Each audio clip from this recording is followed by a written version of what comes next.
P D M کے ساتھ ہے، اور وہ خط لکھ کے متعلقہ حکام کو اور تھانوں کو یہ کہہ رہا ہے کہ فلاں فلاں فلانے فلانے جو موضع کے لوگ ہیں، ان کو فلانے برادری کے لوگ ہیں، ساتھ نام ان کے لکھے ہوئے ہیں، برادریاں لکھی ہوئی ہیں، موضع لکھا ہوا ہے کہ ان کو گرفتار نہ کیا جائے۔ کیوں نہ گرفتار کیا جائے؟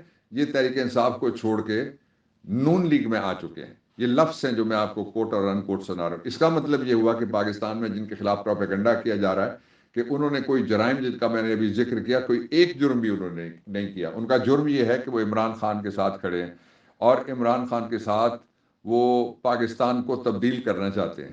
اس لیے میں سب سے کہنا چاہتا ہوں کہ عمران کو لاؤ، نظام کو بھگاؤ۔ عمران کو لاؤ، ظلم کے نظام کو بھگاؤ۔ عمران کو لاؤ، فیشزم کے نظام کو بھگاؤ۔ عمران کو لاؤ اور ظالموں کو، پہلو تھا میں نے جو آپ کے سامنے رکھا۔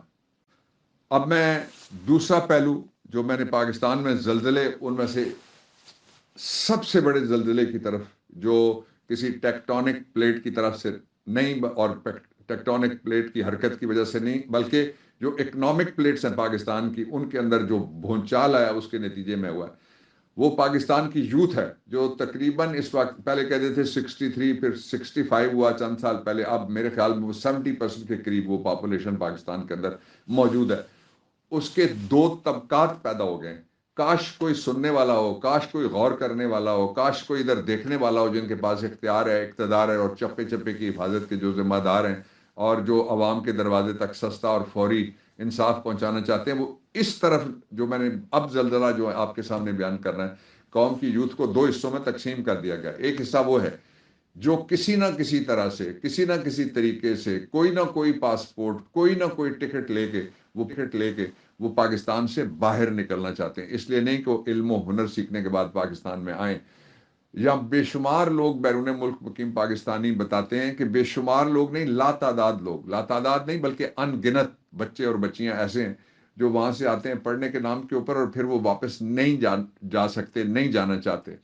کیوں نہیں جا سکتے؟ ظلم کے نظام کی وجہ سے۔ کیوں نہیں جانا چاہتے؟ معاشی ناانصافی کی وجہ سے۔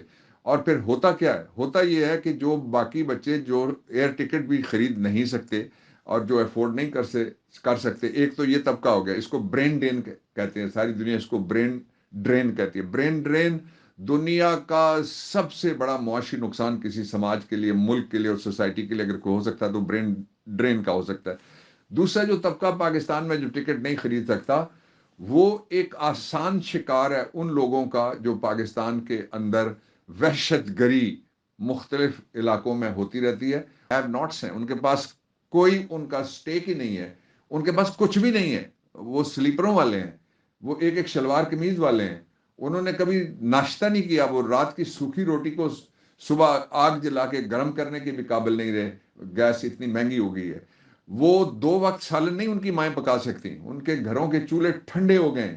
تو ایسے میں اگر ان کو کوئی 10,000 روپے میں بھی ملازمت دیتا ہے، 20,000 میں ملازمت دیتا ہے، اور یہ باتیں میں نے نیکٹا کے اندر بیٹھ کے، جب نیشنل ایکشن پلان ہو رہا تھا، اور اس سے پہلے کیبنٹ میں ایک دفعہ، اس سے پہلے ایک اور دفعہ کیبنٹ میں نے یہ باتیں خود اپنی آنکھوں سے دیکھی ہیں، جو ہمیں اپنے اداروں نے دکھائی ہیں، اور وہ سچ تھا کہ جب وہ لوگ آئے اور جو افغان جہاد کے نام کے اوپر ساری دنیا نے حملہ کر دیا پورے افغانستان کے اوپر، وہ سپل اوور ہوا پاکستان کے اندر، ایک دفعہ نہیں ہوا، یہ 30 سال تک یہ باہر سے حملے ہوتے رہے، اور مغربی افواج اور ان کے جو سہولت کار تھے وہ سارے کے سارے یہاں پہ پہنچ گئے۔ تو اس کا نتیجہ کیا ہوا؟ اس کا نتیجہ یہ ہوا کہ یہ ایک جو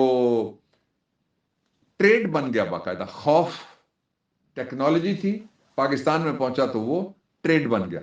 یہ ٹریڈ اگر ریاستی اداروں میں بیٹھے ہوئے کچھ لوگ یا کچھ ریاستی ادارے اور خاص طور پہ پولیس اس کو فیئر کی ٹیکنالوجی کو اگر اپنا ٹریڈ مارک بنائے گی تو سمجھیں کہ ملک خطرے میں ہے، ملک کا مستقبل خطرے میں ہے۔ اور نکلنے کا ایک آسان راستہ ہے، بہت سیدھا راستہ ہے، اس راستے پہ چلو، بسم اللہ کرو۔ پاکستان کا مستقبل الیکشن کے بغیر اور عوام کے ووٹ کے بغیر کسی کے ساتھ وابستہ نہیں ہے۔ اور میں آخری بات یہ کہنا چاہتا ہوں، عمران خان کے حوالے سے جو باتیں ابھی تک سامنے